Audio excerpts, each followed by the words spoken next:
Kegiatan-kegiatan apa saja sih dokter yang dilakukan oleh relawan kanker ini dokter? Oh ya, jadi mungkin kembali kita balik lagi ke tahun 2012 ya. Iya. Tahun 2012 itu kan saya sendiri nih, baru saya sendiri yang untuk dokter untuk menangani pasien kanker kan. Selain dari Mas Edi tadi kan harus mendukung psikologisnya pasien, tapi psikologis kita juga harus didukung nih. Saya kalau pertama kali dapat pasien waktu meninggal, saya nangis di kamar praktek. Ini kan ceritanya kamar praktek nih, nggak menangis, wah ini nggak bisa nih gini terus nih, saya terus gini-gini. Nah saya harus culik nih.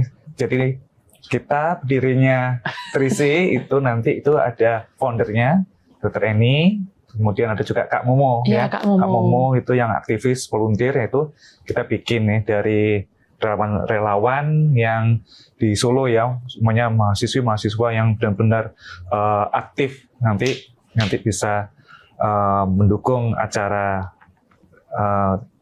khususnya di kanker anak ini. Nah kita jadi akhirnya terbentuk komunitas yang besar tahun 2018 ya. Kita bentuk yayasan, jadi lebih besar lagi yayasan sehingga dapat mengembangkan donasi lebih legal, lebih kuat lagi. Nah nanti mungkin aktivitas Trisinya mungkin bisa masyarakat nih, apa aja nih Trisi selama ini kita ada aktivitasnya.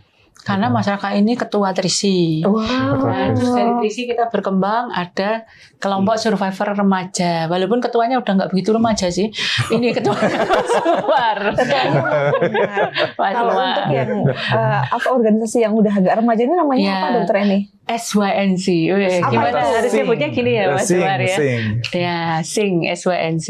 Solo Youth and Cancer. Solo Youth and Cancer. Jadi untuk para remajanya. Nah, kalau udah para remaja yang udah terkumpul di Solo Youth and Cancer nih dokter, ini biasanya mereka melakukan aktivitas apa dok? Apakah mereka juga kayak memberikan semangat untuk adik-adik yang saat ini masih berjuang melawan kankernya, atau mungkin mereka juga ngasih kayak belajar atau ngasih pelajaran atau memberikan semangat atau yang lainnya dokter? Iya. Jadi untuk Solo Youth and Cancer ini kan merupakan yang survivor ya. Kalau yang Trisi kan fighter itu yang masih menjalani kemoterapi masih berjuang.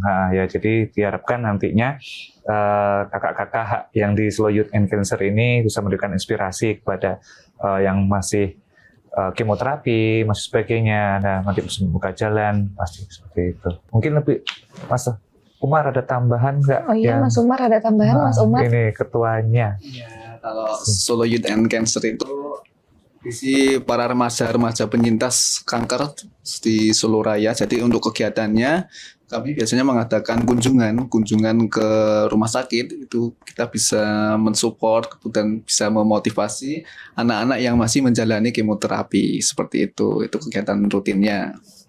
Kemudian untuk kegiatan-kegiatan mungkin ada di event-event tertentu, itu bisa kita ada kegiatan ke sekolah-sekolah untuk mengedukasi kepada masyarakat bahwasannya kanker pada anak itu bisa disembuhkan seperti itu. Mengerikan. Tepuk tangan dulu nih. Aku melengkapi ya. Jadi kalau diperhatikan kenapa kita butuh di rumah sakit khususnya untuk menangani anak-anak dengan kanker ini butuh ya itu tadi ya, penghiburan, semangat, kekuatan. Karena di kanker ini berlaku satu quotes yang mungkin kita udah tahu bersama, hati yang gembira adalah obat. Ya, dan itu sudah diteliti di 2 universitas di Amerika yang mereka simpulkan bahwa emotional stress can reduce the effectiveness of the cancer treatment. Artinya apabila anak-anak yang menjalani kemoterapi ini mengalami kesedihan, ada stres, emotional stress, itu justru akan membuat pengobatan kemoterapi yang mereka jalani justru nggak efektif. Dan itu amat sangat terbukti sekali. Saya bikin penelitian kecil-kecilan dengan pasien saya, yang saya lebih seneng tuh kalau nanganin anak-anak kanker justru yang masih kecil-kecil. Diajak main, gembira, udah beres. Seneng dia. Yang remaja gini lebih sulit. Nah, yang remaja ini justru yang sulit. Karena mereka mikir, sudah punya anak-anak nih kalau kena kanker, apalagi yang remaja, itu kalau ditanya, atau mereka tanya kita, pertanyaannya adalah, aku masih bisa sekolah nggak? Itu yang pertama kali ditanyakan. Jadi bukan aku bisa sembuh nggak? Bukan itu. Tapi aku bisa sekolah nggak? Itu makanya kenapa kalau saya di Jakarta saya mencetuskan itu ada yang namanya hospital schooling. Karena mereka masih mau sekolah, mereka masih mau belajar. Jadi akhirnya belajarnya di rumah sakit. Ya anak-anak ini biasanya mau ujian akhir apa sekarang istilahnya? Apa kalau sekolah ujian SMA terakhir? UN. UN ya? Benar ya? UN, ujian nasional. Ujian nasional. Iya. UAS. Akhir semester. UAS. Itu pada saat mereka UAS, tapi mereka harus kemoterapi, itu kita panggil gurunya, ujiannya di sekolah. Ujiannya di rumah sakit pada sambil dia menjalani kemoterapi. Seperti itu. Jadi kita kerjasama sama sekolah juga. Jadi makanya itu penting sekali keberadaan Trisi ini. Itu untuk apa? Kalau saya dulu punya yayasan juga di Jakarta, tuh kita tiap hari ada acaranya tuh. Gantian relawan itu bikin acara. Jadi anak-anak tuh pagi-pagi kalau di sana tuh kayak udah mau sekolah tuh. Jadi pagi-pagi mereka udah bangun, mereka udah mandi, minta mamanya mandi, "Pak, aku mandi."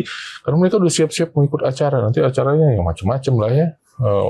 Menggambar lah, nyanyi lah, apa semuanya ya. Jadi akhirnya mereka merasa bahwa mereka nggak di rumah sakit, mereka kayak di rumah, dan kita harus ciptakan memang rumah sakit itu menjadi rumah kedua mereka. Karena aku selalu bilang sama anak-anak, kalian tuh hebat loh. Semua teman-temanmu tanya, rumahnya ada berapa? Semua pasti punya bilang 1. Kamu rumahmu 2 loh.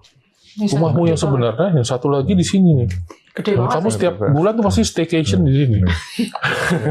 Staycation di rumah sakit, seperti itu. Dan akhirnya mereka ya punya kebanggaan, bukan bangga karena sakit, tapi bangga bahwa aku bisa ke rumah sakit, aku menjalani pengobatannya dengan baik, dan ya dengan harapan mereka tentunya sembuh ya.